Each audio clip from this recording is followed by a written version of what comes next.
weapons. This would be a spoiler review. I have a review up on soundofbettermyhead.com. That's spoiler free, so you want to check that out instead of this version or before this version. Go for it. I ended up giving this I ended up going with a 3 out of 5. I thought there was a lot of stuff that worked really well about it, but I think there was some stuff that kind of fell flat about it.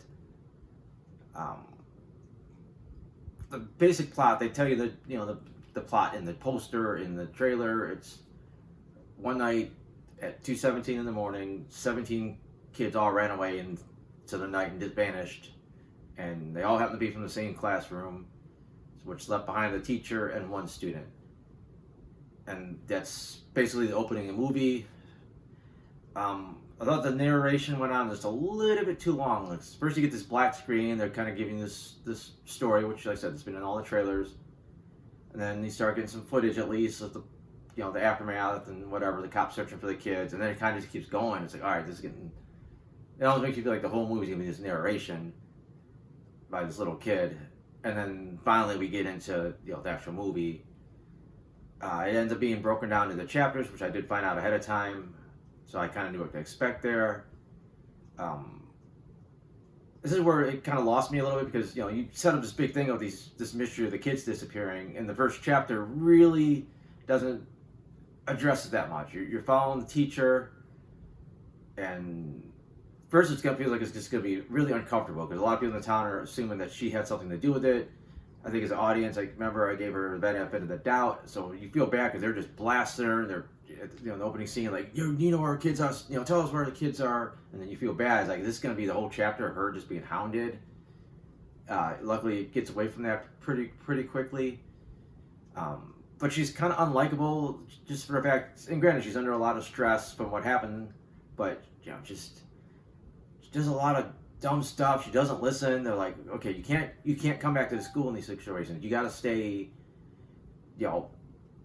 stay home. You can't teach with the people hating you like this. And she doesn't seem to understand that. And then she's determined to speak with the surviving kid, Alex, and to the point where she's like, even though she's not supposed to have any contact with this kid, and I'm assuming it would be a big deal if she did, she goes to his house and she's pounding on his door and peeking through the windows. Granted, at least this does propel the plot forward again with the mystery when she sees, his parents kind of in a trance. And then it gets one of the creepiest scenes in the movie where she gets drunk, passed out in the car in front of Alex's house, and then the whole way it's shot, where the door opens and it's darkness, and then you see his mom come out with looking like something's wrong with her, holding initially it looks like a knife, turns out it's a pair of scissors, and then just the way she comes around the car, and you don't see her until you find at the last minute she's not there. You see she's not there to kill her, but she wants her hair, which kind of hints at what might be the cause of all the disappearances. You kind of assume they need the hair for some kind of a ritual. Then you cut to Josh Brolin's character, Archer, who's one of the most outspoken parents who lost a child. His segment again starts up a little slow. And it all makes sense logically. He's talking to the cops. He's trying to trying to go to work, trying to figure out what's going on with his kids. He's hounding the teacher because he thinks she has the answers. And then once he starts to take on this kind of more active role in finding the kids, and he starts to find clues that the cops missed, again, it starts to push the story forward a little bit.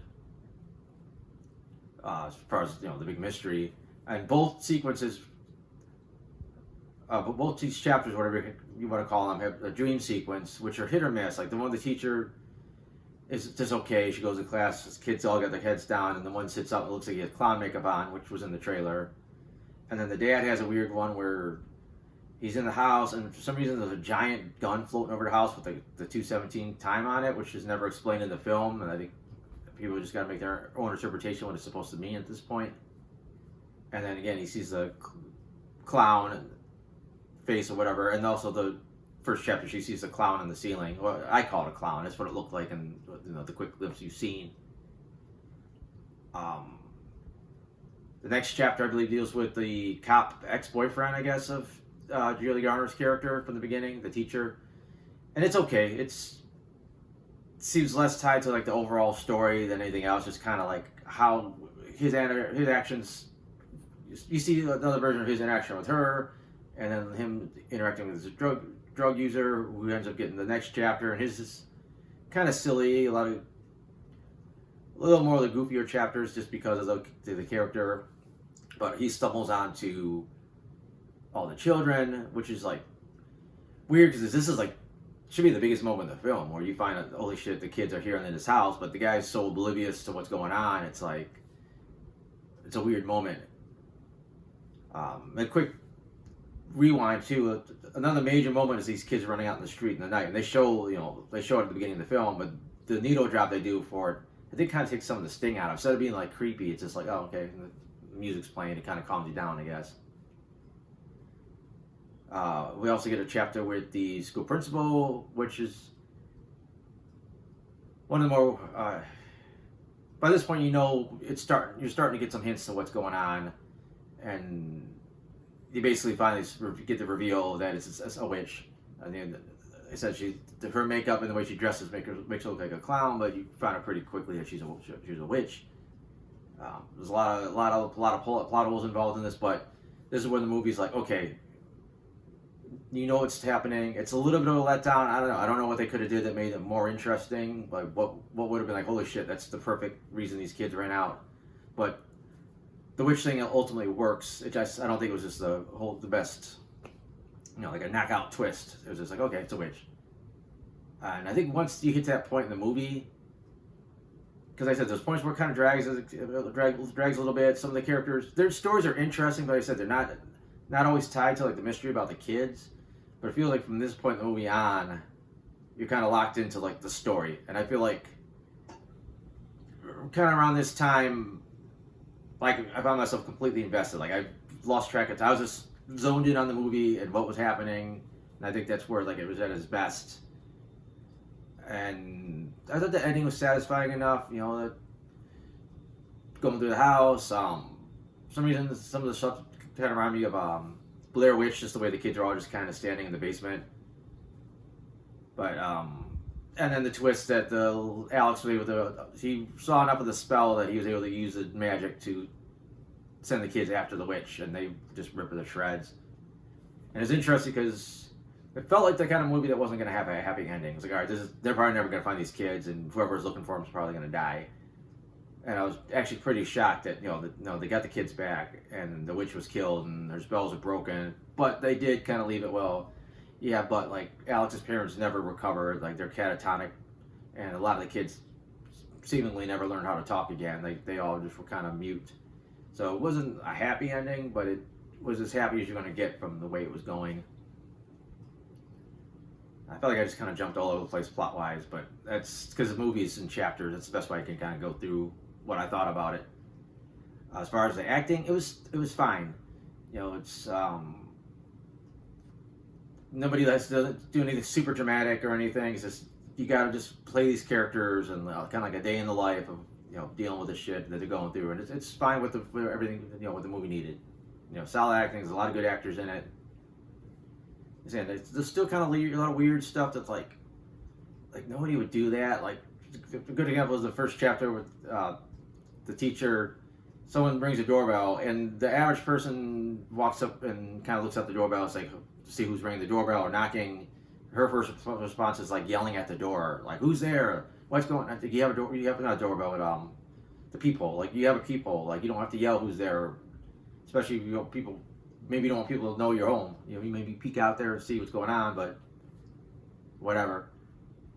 And I guess it's better left unexplained, but they never really explain why the witch was showing up in their dreams because they're not part of the spell. And there's a point where she's in the she's in the woods with the drug user and waving at him. And I don't know if she followed him out there or he was just seeing her. And they never really explained it, which is fine. It kind of added to the freakiness of it. For some reason, it reminded me a little bit of Pennywise from It. As far as I think this film's strongest, the biggest strength of the film is probably, I'd say, the directing and the cinematography. Just the way that they do a lot of this unique, not even unique camera angles, but just the way the camera either follows somebody or like either directly behind them or it's just in front of them. It does a lot of stuff where you can't quite see what's coming next. And when it's a kind of more of a horror movie, you kind of want to see what's behind the corner, what's in the dark. And it does a really good job of like not letting you see anything that they don't want you to see yet. So like I said, the best example I thought was the Alex's mom coming out to cut the teacher's hair, because like I said, there's so much you can't see. It's just that blackness on the door, and she's just slowly coming out, and then she's at the driver's side door, and then you can't see her when she goes to the passenger side door, but you hear the door open. You can actually see the car. Her weight makes the car shift. Like just nailed it like that. It's a great shot at the end when the little kids are chasing the witch. And at one point, the camera's almost like locked directly behind one of the little girls as she's like running through the living room, jumping through windows all the way until she gets on the teacher. And it just feels like you're like right there with her. I just said there's probably too many of the name shots. I think some of them just aren't even that spectacular. Just someone going down the stairs and then the camera cuts to the other angle. It's just enough to make it visually interesting. And again, like you don't see what they're walking into a lot of times, and it helps set that vibe. And I thought the soundtrack was creepy enough, like for the scenes that needed to be creepy. I think overall worked. Like I said, I thought the needle drop was a little weird choice in the beginning, but overall I thought the ambient soundtrack worked out pretty good. I don't know if there's anything else I really want to get into.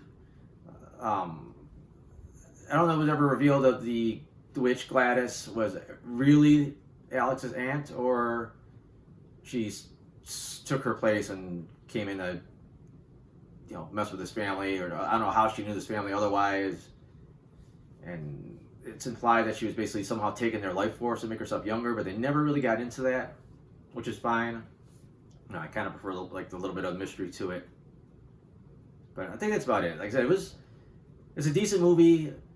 I was trying to compare it to Sinners. I think I like Sinners a little bit better overall because I think the characters more likable. But Sinners' greatest strength, I think, was the music. They really used music to like help tell this story. And I think in Weapons, its biggest strength again was the cinematography and the directing. Just the way it was able to enhance a lot of like what could have been like boring scenes and making them like a little bit scarier than they could have been, or they're making them about as scary as you could be, even if it's some kind of mundane. Like you're looking through a window and you see two people sitting on the couch in the dark. They do that in a way where it's it's freaky. But that's about it. I don't want to go like too crazy in this movie. It's weird because there's a lot to talk about, but there isn't. But again, I have a spoiler-free version of this review. I have some other movie reviews. I got TV show reviews. I got a comic strip that I do. I got all that at soundedbettermyhead.com. So if you want to check any of this stuff out, that's awesome. And other than that, thanks for watching.